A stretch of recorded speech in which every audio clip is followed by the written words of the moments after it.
طالبان علوم نبویہ دور و دراز سے آئے ہوئے لوگوں،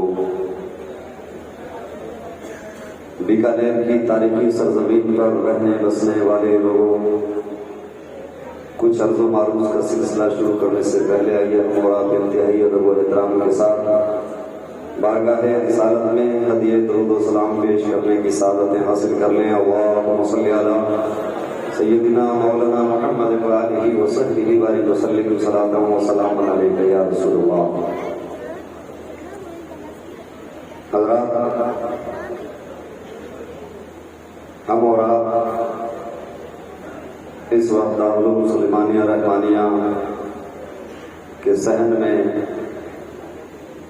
خواجہ شاہ سلیمان توسوی رحمۃ اللہ علیہ کی عرس کی تقریب میں شامل اور شرکت کرنے کا شرف حاصل کر رہے ہیں۔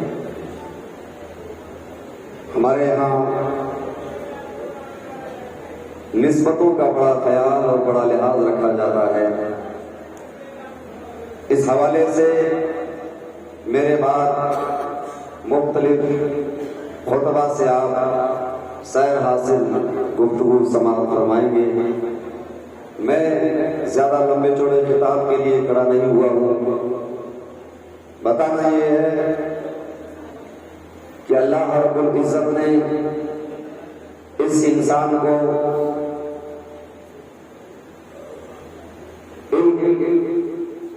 اور فکر، تحریر، قلم کی توانائی سے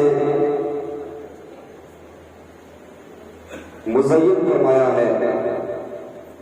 ایک کے حوالے سے سرکار آدم علیہ السلام کا انٹروڈکشن قرآن کریم کے پہلے پارے میں موجود ہے، اور سرکار آدم علیہ السلام کے بعد آدمی اور انسان اس دنیا میں پیدا ہوتے رہے، بڑھتے رہے۔ انسان ایک جنت سے آیا ہوا تھا۔ اس انسان کو اللہ رب العالمین نے بڑا عظیم بنایا تھا۔ اس انسان کے سر پر اللہ رب العالمین نے لقد کرمنا بنی آدم کا تاج زرین سجایا تھا۔ اس انسان کو خداوند عالم نے لقد خلقنا الانسان فی احسن تقویم کے پیکر میں ڈھال کے پیدا کیا تھا۔ اس انسان کو وہ عروج اور ارتقاء اللہ رب العالمین نے بخشا تھا کہ جب یہ انسان انسانیت کے حوالے سے فرشتوں کے سامنے پیش کیا گیا تو فرشتے اپنا اسٹیٹس پیش کیا تھا۔ مولا، عبادت ہم کرنے والے ہیں، بندگی ہم کرنے والے ہیں، تیری عبادت کا حق ادا کر رہے ہیں۔ اس انسان کو پیدا کرنا جو خون قتل غارت گیری کرے گا، خون کرے گا، ہتیا کرے گا، ہتھیارہ بن جائے گا۔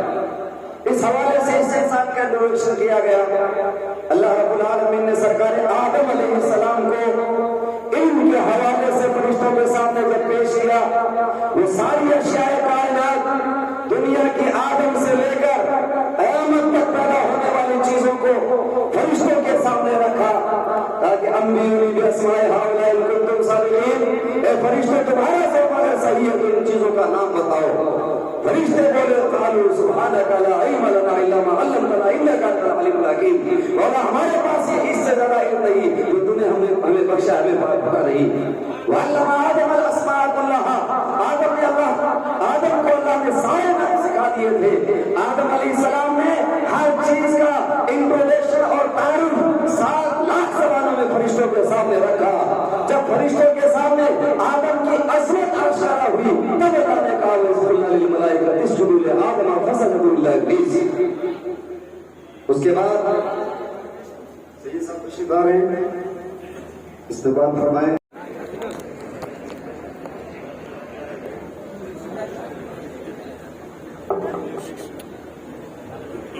تشریف رکھیں آپ لوگ، بس 5 منٹ کے اندر اپنی بات کو پورا کروں، تھوڑی سی بات آگے بڑھا کے راستہ ہموار ہو جائے۔ حضرت کا خطاب آپ کو سماعت فرمانا ہے۔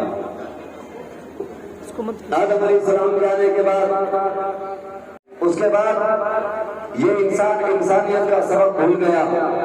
یہ انسان حیوانیت کے راستے پہ چل پڑا. اللہ تعالیٰ نے ان حیوان نما انسانوں کو انسانیت کی اعلیٰ قدروں سے متعارف کروانے کے لیے الگ الگ علاقے میں اور الگ الگ زمانے میں نبیوں اور رسولوں کو بھیجا. اس کے بعد سرکار عیسیٰ علیہ السلام کا دور آیا.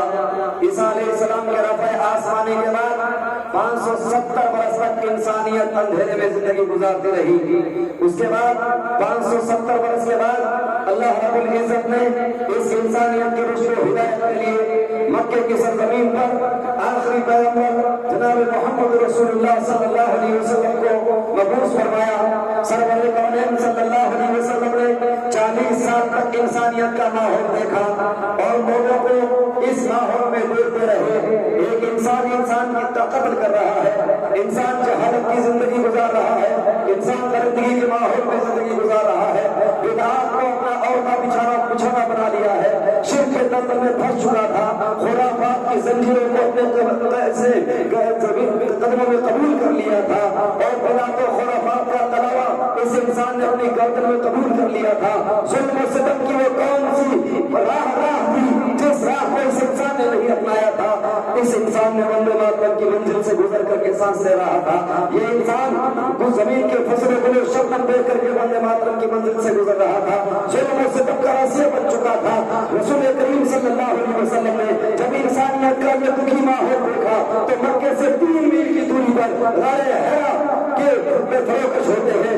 رسول کریم صلی اللہ علیہ وسلم نے انسانیت کا یہ ماحول جب غار حرا میں لے کے گئے تو اللہ رب العزت نے اس انسان کو انسانیت کی اعلیٰ قدروں سے متعارف کروانے کے لیے جبریل امین علیہ السلام کے حوالے سے جو رسول کریم کی بارگاہ میں جو سب سے پہلا پیغام بھیجا تھا انسانیت کے نام, اس کا نام تھا اقرأ باسم ربک الذی خلق خلق الانسان من علق. رب کے نام سے پڑھو. یہی وجہ ہے کہ آج رب کے نام کی تعلیم دنیا میں ہو رہی ہے, اس کا رجل الگ ہے. سب کے نام کی تعلیم ہو رہی ہے, اس کا رجل دنیا میں الگ ہے.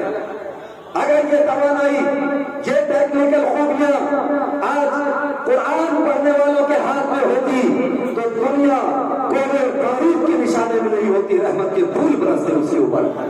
اس لیے مسلمانوں اس وقت دنیا کے سامنے قرآن کی تعلیم عام کرنے کی ضرورت ہے اور اسلام کا عام شان رحمت دنیا کے چپے چپے تک پہنچانے کی ضرورت ہے. آج یہ کرنا چاہتا ہوں اسی سلسلے کی ایک کڑی کا نام دارالعلوم سلیمانیہ رحمانیہ ہے. یہاں کے اساتذہ کرام نے چونکہ علم کے بعد دوسرا نام ہے قلم کا. قلم کی توانائی معمولی نہیں ہے, عظیم طاقت ہے قلم کے اندر. یہی وجہ ہے کہ اللہ تعالیٰ نے اقرأ باسم ربک الذی خلق کے ساتھ ساتھ قلم کا بھی ذکر کیا. اور اس قلم کی تفسیر میدان بدر کے بعد رسول کریم صلی اللہ علیہ وسلم نے اس وقت پیش فرمائی جب قیدیوں کو گرفتار کیا گیا.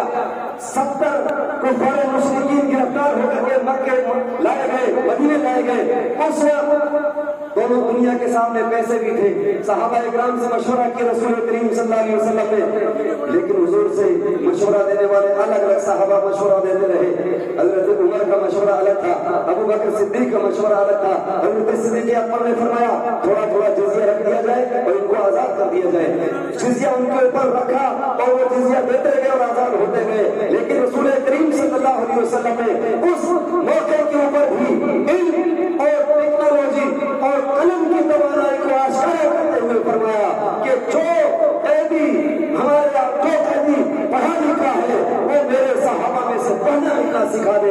10 آدمیوں کو پڑھنا لکھنا سکھا دے. آزاد. ایک طرف پیسے تھے, ایک طرف دولت دنیا تھی, لیکن رسول کریم صلی اللہ علیہ وسلم نے پیسوں پر علم کو قلم کو ترجیح دیتے ہوئے اور اس وقت لوگوں کے سامنے یہ بات رکھی.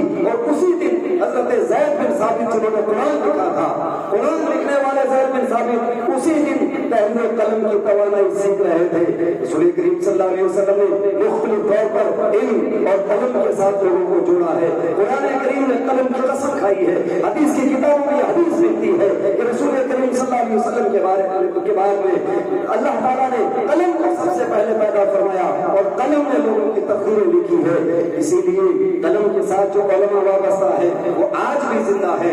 اعلیٰ حضرت نے فتاوی رضویہ لکھا جو دنیا اس کی مثال پیش نہیں کر سکتی. صدر الشریعہ نے بہار شریعت لکھی. دنیا تاریخ اردو کے اندر وہ مفتی اس وقت اپنے احبا کی تکمیل نہیں کر سکتا جب تک کہ بہار شریف کو کمپلیٹ پڑھ نہیں لیتا ہے. اس لیے مسلمانوں قلم سے وابستہ کرنے کی ضرورت اپنے قوم کو اور طلبا کو. آج تعلق سلیمانیہ رحمانیہ کے اساتذہ نے لاک ڈاؤن میں حافظ منیر صاحب کے حکم پر کتاب تیار کی ہے خطبات سلیمانیہ کے نام سے. اس پہ زیادہ تبصرہ نہیں ہو سکتا, یہ سب آ گئے ہیں. بس اتنا بتانا چاہتا ہوں کہ 14 سبجیکٹ پر یہ کتاب تیار ہوئی ہے.